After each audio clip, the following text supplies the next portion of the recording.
अस्सलाम वालेकुम दोस्तों, उम्मीद करता हूँ आप सब खैरियत से होंगे। इस वीडियो में मैं आपको वास्को डी गामा की कहानी सुनाऊंगा। इरफान ने लिखा हुआ है, मैं आपको कहानी सुनाता हूँ। ये कहानी एक स्याह के बारे में है। स्याह यानी सैर करने वाला। उस स्याह का नाम था वास्को डी गामा। वो एक स्याह थे यानी सैर करने वाले थे। वास्को डी गामा पुर्तगाल में 1460 में पैदा हुए। पुर्तगाल अटलांटिक ओशन के करीब है। वास्को डी गामा ने हिंदुस्तान देखने के लिए समुद्री रास्ता तलाश किया। सबसे पहले उसने अपना एक काफिला बनाया और उसके बाद उसने बहरी बेड़े तैयार किए और उनमें सवार होकर पुर्तगाल से हिंदुस्तान की तरफ रवाना हुआ। पुर्तगाल से हिंदुस्तान जाने के लिए वास्को डी गामा को अफ्रीका बरआज़म के साथ साथ सफ़र करना पड़ा। हमें दुनिया में हल्का फुल्का सफ़र करना चाहिए क्योंकि हम मुसाफिर हैं। हम दुनिया में थोड़ी देर के लिए आए हैं। हमें भी सैर व सियाहत करनी चाहिए।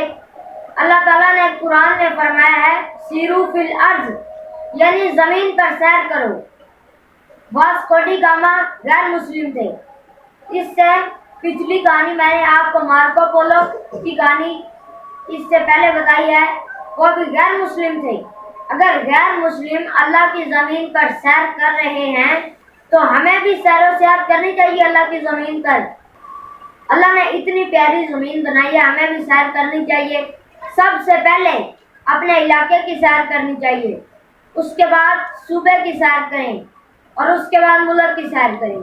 अगर आपके पास और गुंजाइश हो तो आप दूसरे मुल्कों की भी सैर करें। अगर आप कराची जाएं तो वहाँ क़ायद-ए-आज़म रहमतुल्लाह अलैह का मिज़ाज देखें, जिन्होंने दिन रात सख्त मेहनत करके हमारे लिए इतना बड़ा मुल्क बना दिया। और वहाँ पर क़ायद-ए-आज़म रहमतुल्लाह अलैह का घर भी मौजूद है, आप वो भी देख सकते हैं। और अगर आप सिंध वाली साइड पर जाएं तो वहाँ मोहिंजोदड़ो देखें और उसके अलावा मकली कब्रिस्तान देखें।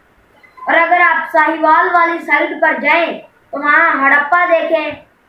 और अगर आप इस्लामाबाद वाली साइड पर जाएं तो वहाँ टक्सला देखें, शक्करपड़ियाँ देखें।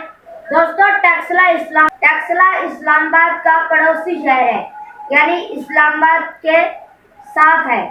और इसी तरह हमें अल्लाह ताला की बनाई हुई ज़मीन पर सैर करनी चाहिए और हमें देखना चाहिए कि अल्लाह ने कितनी खूबसूरत ज़मीन हमारे लिए बनाई है। और अल्लाह ने कुरान में कहा कि सीरू फिल अर्ज़, यानी ज़मीन पर सैर करो और हमें सैर व सियाहत करनी चाहिए। तो उम्मीद है आपको मेरी वीडियो पसंद आई होगी। अल्लाह हाफ़िज़।